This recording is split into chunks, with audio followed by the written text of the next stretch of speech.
ไปกันใหญ่แล้วดราม่ากระแสผู้ใหญ่บ้านหมู่ศูนย์สวัสดีครับผมสวัสดีพี่น้องป้องปายมิตรหมอแคนแฟนหมอลำยินดีต้อนรับครับเข้าสู่ช่องไทยซีเกตชาแนลสวัสดีพี่ยังแฟนครับ FC ลาหน่อยอุ้งอิงแฟนครับ FC สาวหน่อยเพชรบันแพงสู้ขู่สู้คนเด้อครับเด้อมื้อนี้คิวงานสาวหน่อยเพชรบันแพงอยู่ที่บ้านเพชรจังหวัดชัยภูมิพี่น้องมิตรหมอแคนแฟนหมอลำอย่าลืมไปม่วนไปซืนต้อนรับวันสงกรานต์น้ำกันหลายๆเด้อครับเด้อทางชัยภูมิส่วนมากก็จะเป็นงานฟรีเนาะพี่น้องถือว่าไปเบิงไปแย่งไปให้กำลังใจไปม่วนไปซืนน้ำกันในวันปีใหม่ของไทยหันมาฟังเรื่องเล่าครับมือคืนทางด่านบอสโจทางด่านเสียนนท์ได้ออกมาเปิดเผยเรื่องราวความหู้สึกที่ได้เก็บกดมาตั้งโดนเก็บกดมาตั้งนานเกี่ยวกับผู้ใหญ่บ้านหมู่ศูนย์พี่น้องมิตรหมอแคนแฟนหมอลำหลายผู้หลายคนได้เข้าไปฟังได้เข้าไปแสดงความคิดเห็นเรื่องราวมันบ่ได้เกิดขึ้นในชั่วชั่วครั้งชั่วคราวชั่วประเดี๋ยวบางคนก็อาจสิเข้าใจผิดคือจังเสียนนท์เพิ่นเว้าเนาะว่าไอ้บอสโจออกมานี่เครียดเรื่องบ่สั่งครีมบ่สั่งผลิตภัณฑ์บ่จังซี่นะแต่มันบ่แม่นครับมันมีเรื่องราวหลากหลายกว่านั้นที่เก็บเก็บเก็บเอาไว้ตั้งโดนคือมันเก็บสั่งสมมาเกี่ยวกับการกระทำพฤติกรรมของทางด้านพ่อผู้ใหญ่บอสโจเพิ่นก็ว่าผู้ใดตั้งเจ้าเป็นผู้ใหญ่บ้านว่าซั่นคือสืบสารเรื่องเล่าวไปมาแล้วมันมีเรื่องเล่ามากมายผู้เกิดก่อนการผู้มาก่อนการตั้งแต่หุ่นล่ะครับ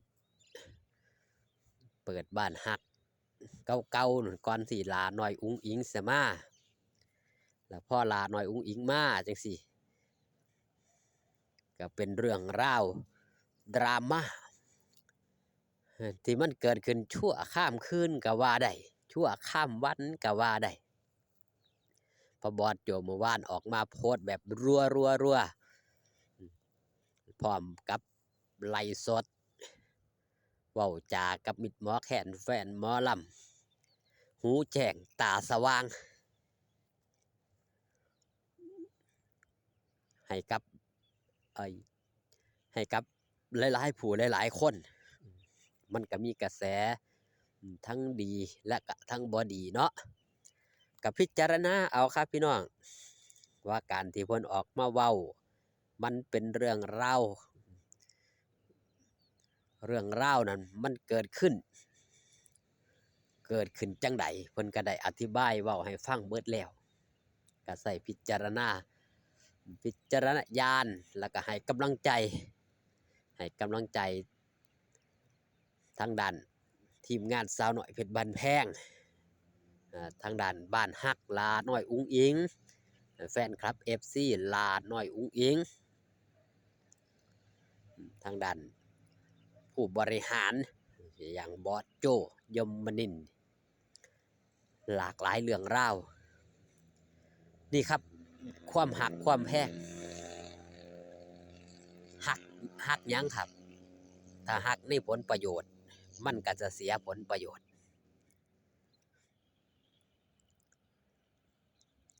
ถ้าหักในทางที่ดีมันก็มีแต่ได้ประโยชน์นี่คือความหักศิลปินแต่บ่หักองค์กรศิลปินบ่หักผู้สร้างศิลปินมันก็บ่ก้าวไปไสล่ะครับแต่ก่อนเฮาสิเห็นหลากหลายช่อง ที่เว้าเรื่องราวเกี่ยวกับหลาน้อยอุ๋งอิ๋งแต่ก็ไปพาดพิงผู้ไปพาดพิงผู้หลักผู้ใหญ่อืมผู้ให้ความเคารพนับถือผู้สร้างผู้ก่ออืมวงสาวน้อยเพชรบ้านแพงบอสโจเพิ่นก็ได้กำจัดไปตัดปัญหาไปหลากหลายช่องที่ถูกปิดกั้นเห็นบ่พี่น้องเพราะหยังครับเพราะความหักบ่ถูกหักในแนวบ่ถูกสิสั่งผู้สร้างสั่งผู้ก่อแต่หักโตศิลปินคำว่าสั่งผู้สร้างสั่งผู้ก่อมันก็บ่ได้บ่สมควรเอาออกมาเว้าสู่สาธารณชนหักศิลปินเฮาก็หักในตนศิลปินสิสั่งผู้สร้างผู้ก่อก็เก็บเอาไว้ในใจก็เว้าเรื่องราวที่มันดีๆแม่นบ่ครับถ้าเว้าออกสู่สาธารณะมันก็เว้าง่ายๆครับอ้าปากขึ้นมันในจิตในใจมันเก็บเอาไว้บ่ได้ว่าซั่นมันก็เป็นเรื่องราวมันก็เป็นปัญหาเกิดขึ้นกับตัวเจ้าของเพราะตัวเจ้าของเป็นผู้สร้างปัญหาเองปัญหาทุกอย่างมันมีทางออกมันมีทางแก้แต่ปัญหานั้นเฮาสิแก้กันจังใดแค่นั้นเรื่องราวที่มันเกิดขึ้นถ้าบ่มีเหตุถ้าบ่มันก็บ่มีผลแม่นบ่ครับมันต้องมีสาเหตุอย่างบอสโจแล้วก็เป็นคนใจดีแล้วก็เป็นคนมีเมตตาถ้าเรื่องราวที่มันบ่หนักหนาสากันอีหลีแล้วก็บ่ได้เอาออกมาเว้าสู่สาธารณชนนอกจากที่มันเรื่องราวที่มันประเดประดังมันสะสมคือกับเรื่องราวของผู้ใหญ่บ้านหมู่ศูนย์นี่ล่ะมันสั่งสมมาโดนให้เก็บเอาไว้โดน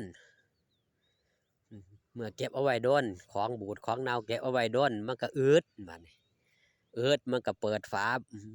ถุงมันก็แตกแม่นบ่พี่น้องมันก็แตกในที่สุด